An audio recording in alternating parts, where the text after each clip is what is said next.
Desde tempos imemoriais, a humanidade busca respostas para as questões fundamentais da existência. Quem somos? De onde viemos? Para onde vamos?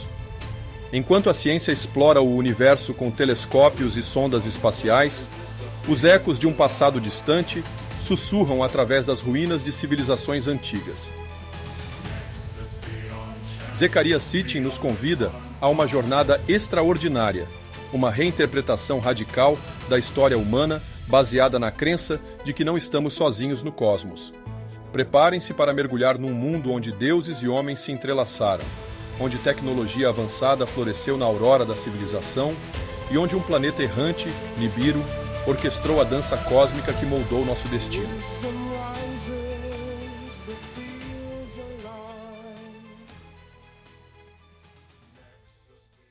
Nossa jornada começa na Mesopotâmia, berço da civilização suméria, cujos textos cuneiformes, decifrados no século XIX, revelam uma história surpreendente. Sitchin argumenta que esses textos não são meras alegorias mitológicas, mas registros meticulosos de eventos reais, crônicas de uma época em que seres extraterrestres, os Nefilim, caminharam sobre a Terra. Imagine o espanto dos primeiros arqueólogos ao desenterrarem cidades complexas, sistemas de irrigação avançados e um conhecimento astronômico incrivelmente preciso, tudo isso surgindo num piscar de olhos na escala do tempo geológico. Sitchin nos apresenta a Suméria como a tela onde a saga dos Nefilim se desenrolou, deixando marcas indeléveis na história humana.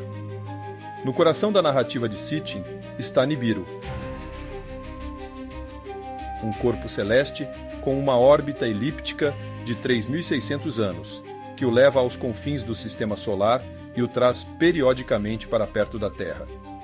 Descrito pelos sumérios como o planeta da travessia, Nibiru se torna o elo entre a Terra e o lar dos Nefilim. Sitchin detalha as características orbitais incomuns de Nibiru, comparando-as com as órbitas dos outros planetas, e até mesmo com a trajetória errática dos cometas.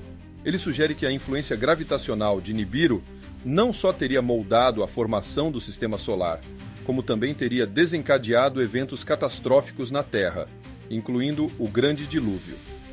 Sitchin descreve a chegada dos Nefilim à Terra como uma verdadeira odisseia espacial.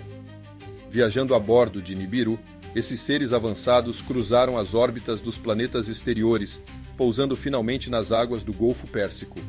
Imagens de antigas representações de homens-peixe, como o Anis descrito por Beroso, são interpretadas por Sitchin como possíveis referências aos primeiros astronautas que emergiram de suas cápsulas espaciais após o splashdown. A narrativa ganha vida com a descrição da fundação de Eridu, a primeira base terrestre dos Nefilim, um posto avançado num planeta ainda em transformação, em que o deus da sabedoria e da engenharia assume o papel de protagonista na colonização da Terra. Sitchin detalha os esforços de Enki para drenar os pântanos da Mesopotâmia, construir canais de irrigação e erguer os primeiros zigurates, estruturas imponentes que serviam não apenas como templos, mas também como plataformas de comunicação com Nibiru. Citações de antigos poemas sumérios como Enki e a Ordem do Mundo reforçam a imagem de Enki como mestre construtor que moldou a paisagem terrestre para atender às necessidades dos Nefilim. A narrativa explora a engenhosidade e o conhecimento científico de Enki, contrastando-os com as habilidades rudimentares dos primeiros humanos. A crescente necessidade por ouro levou os Nefilim a intensificar suas operações de mineração. Sitchin descreve o pesado fardo imposto aos Anunnaki, os operários Nefilim, que se revoltaram contra as condições extenuantes de trabalho. A narrativa ganha dramaticidade com a descrição da revolta, detalhando as queixas dos Anunnaki e o conflito que se seguiu. Sitchin explora a fundo o mito da picareta, um texto sumério que ele interpreta como um relato da revolta dos Anunnaki e sua busca por melhores condições de trabalho. A narrativa conecta a exploração dos Anunnaki à busca dos Nefilim por ouro e outros recursos terrestres, destacando a importância dos metais preciosos para sua civilização avançada.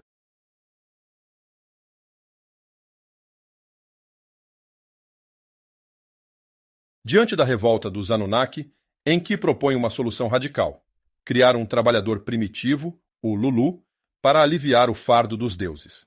Sitchin descreve o processo de criação do homem como um ato de engenharia genética, onde os Nefilim combinaram seu próprio DNA com o do Homo erectus, resultando no surgimento do Homo sapiens. A narrativa detalha as etapas da manipulação genética, explorando as implicações científicas e éticas desse ato criativo.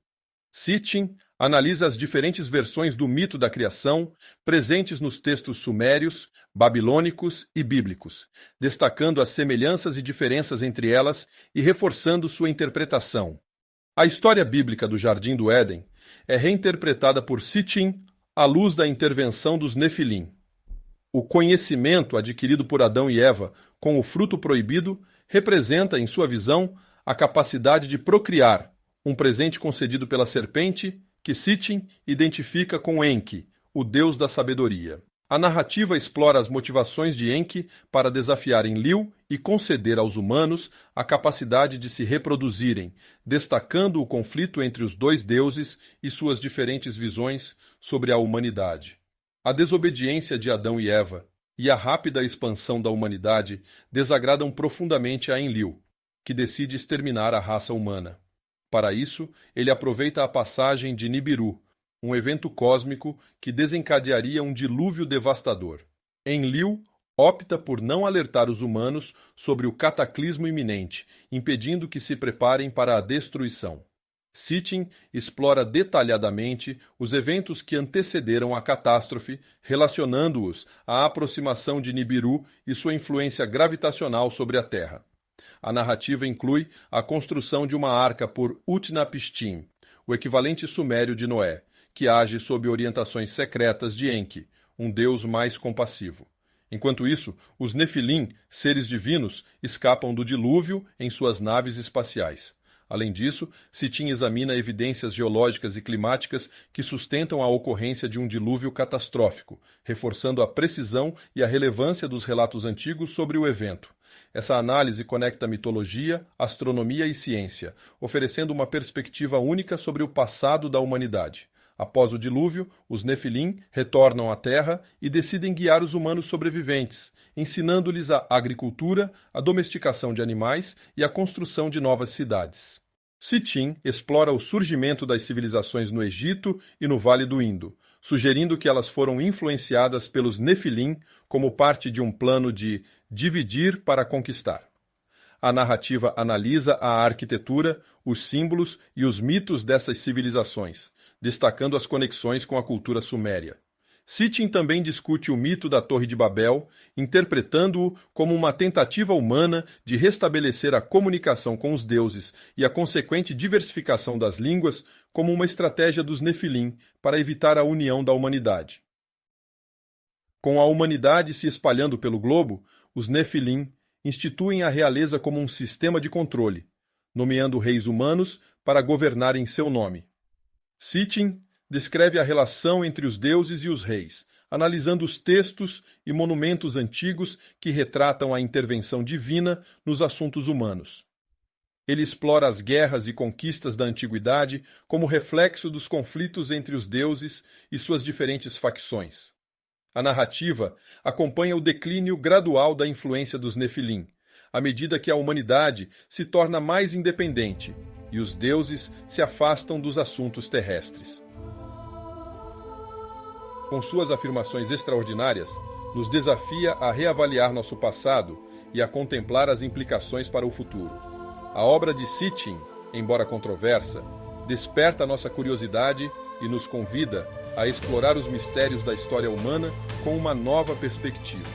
Enquanto olhamos para as estrelas, a pergunta permanece: estará Nibiru, o planeta errante, destinado a retornar, trazendo consigo os ecos de uma era esquecida e o destino da humanidade?